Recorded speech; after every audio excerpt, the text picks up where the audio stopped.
Who we are. Today, let's talk about recognized historic sites in Marquette County. Marquette County is filled with historically significant sites, like the Round Barn in the county fairgrounds, or the Our Lady of Guadalupe Shrine in Endeavor.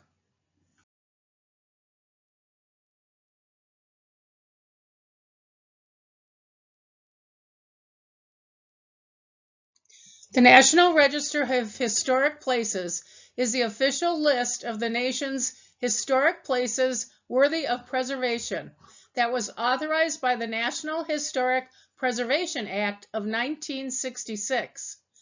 Most people are familiar with high recognition sites on the National Registry, like the Washington Monument, U.S. Capitol, and Lincoln Memorial.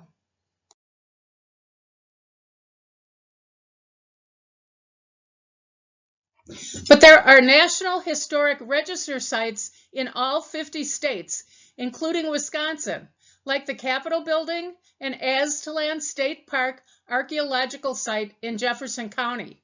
There are 2,400 in Wisconsin. There is also a state historic registry. The state register is Wisconsin's official list of state properties determined to be significant to Wisconsin's heritage. Most of the sites on the state historic registry are also on the national. Then there are state historic markers. Wisconsin state historical markers tell the stories about events, individuals, buildings, or sites of local, state, or national significance that contribute to our state's rich historical heritage. There are more than 590 official state markers in Wisconsin that carry approved historical inscriptions. 4 of them are located in Marquette County. Finally, there is the Wisconsin Historic Architecture and History Inventory, which is a source of information on more than 151,000 historic buildings, structures, and objects throughout Wisconsin. Each property has a digital record providing basic information about the property, and most include exterior images. Let's return to the National Historic Registry. Marquette County has 6 National Historic Registry sites, and all are on the state registry as well. Bonnie Oaks Historic District, Fountain Lake Farm, Marquette County Courthouse and Jail, Montello Commercial Historic District, Charles Samuel Richter House, and Vaughn's Hall and Blacksmith Shop. Bonnie Oaks, near Briggsville, was originally a homestead, then maintained as a summer residence by the Atwood, Ormsby, and Green families for most of their 125 years of ownership, and today serves as a year-round private home. The Bonnie Oaks Historic District comprises 15 structures and 1 archaeological site, all of which contribute to the character of the district. The archaeological site consists of 2 effigy mounds and 1 possible oval mound. This log house is one of the structures and today is a tourist rooming house. One contributing characteristic to the Bonnie Oaks Historic District has significance in the fields of literature and music for the role that it played as an artist's retreat during the early 20th century. Zona Gale, Pulitzer Prize-winning author, Marjorie Latimer, author, and Jean Toomey, poet and author, were all frequent guests at Bonnie Oaks, as well as Paul Robeson, singer and actor, and Joseph Levine, famous pianist.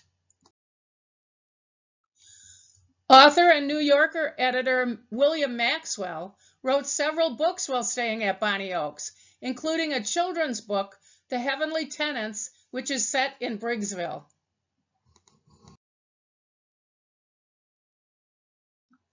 Fountain Lake Farm, the boyhood home of John Muir, is the next site on the National Historic Register.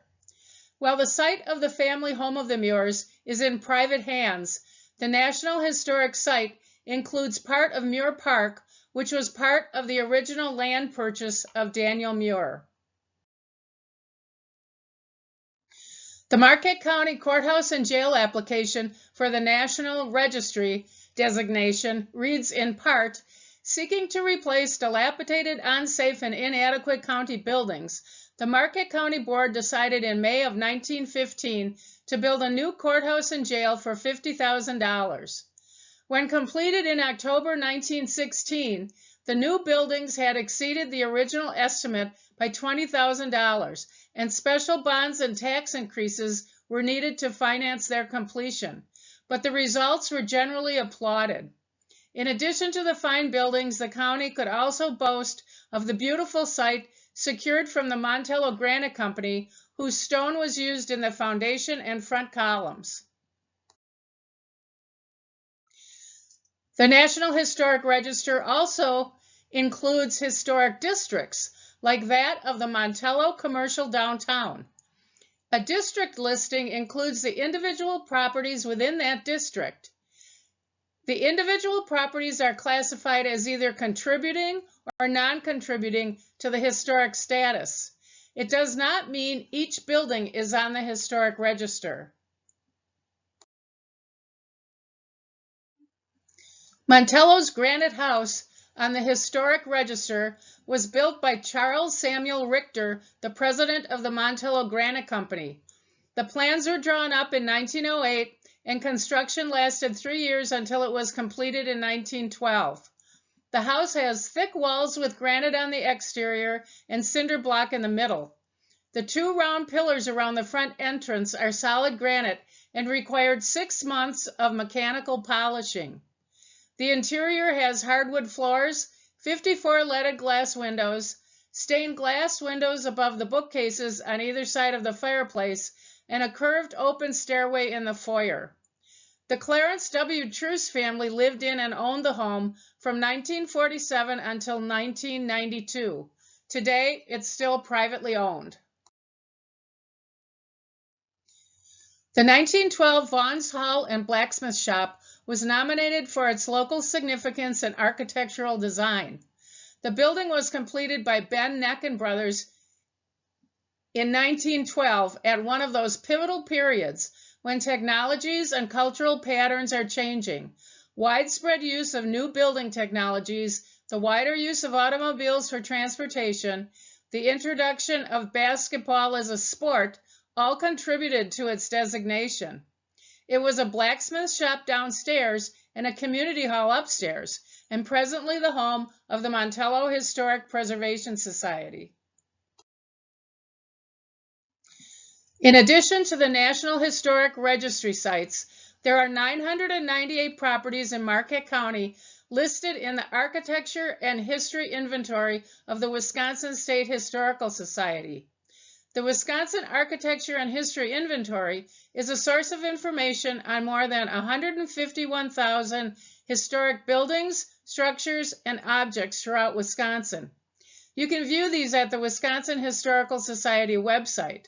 They include utilitarian buildings like milk houses and granaries, homes, commercial buildings, and more. The majority of the properties listed are privately owned. Their inclusion in the survey conveys no special status, such as National Registry designation. The inventory was assembled over a period of more than 40 years, starting in the 1970s, and it does not represent all old Wisconsin buildings. The inventory is continually added to as properties become historic. Then we have Wisconsin historical markers. There are 4 of them in Marquette County: John Muir Country, Russell Flats School, Footsteps in the Sands of Time, and the Korean War. Let's begin with the one at the wayside on Highway 22. The John Muir Country sign was placed in 1969 and was paid for by the Marquette County Historical Society that was formed in 1962. The Russell Flats School was built in 1867 and was built by Scots-Irish settlers. It also functioned as a church and still serves as the Westfield Town Hall. Many Marquette County residents probably don't know about the last two Wisconsin historic markers in the county. They are both located at the rest area on I-39-51 going north. In 1987, the Wisconsin Department of Transportation designated Highway 51, the Korean War Veterans Memorial Highway, as a living memorial and in honor of all Wisconsin veterans living and dead of the Korean War. In 1945, the National Council of State Garden Clubs, now known as National Garden Clubs, started the Blue Star program after World War II. The Blue Star was used on service flags to denote a service member fighting in the war. In 1993, State Highway 23 was designated as a Blue Star Highway. This rest area is north of the junction of 23 and 51. Perhaps the most unusual Wisconsin historic marker in Marquette County is the sandstone rock with trace fossils of a giant, now extinct slug. The fossil is the track of the slug as it moved across a seafloor 520 million years ago. The fossil rock was found about 6 miles east of the rest area. It originated about 35 miles north of the location, but was carried by the glacier and dropped about 20,000 years ago in what is now Marquette County. You can learn more about it at the rest area and is worth a trip up I-39-51. There are many more historic markers in Marquette County, many of them placed by individuals or organizations. Marquette County is filled with history worth preserving. Thanks for watching. This was brought to you by the Marquette County Historical Society, celebrating its 60th anniversary in 2022.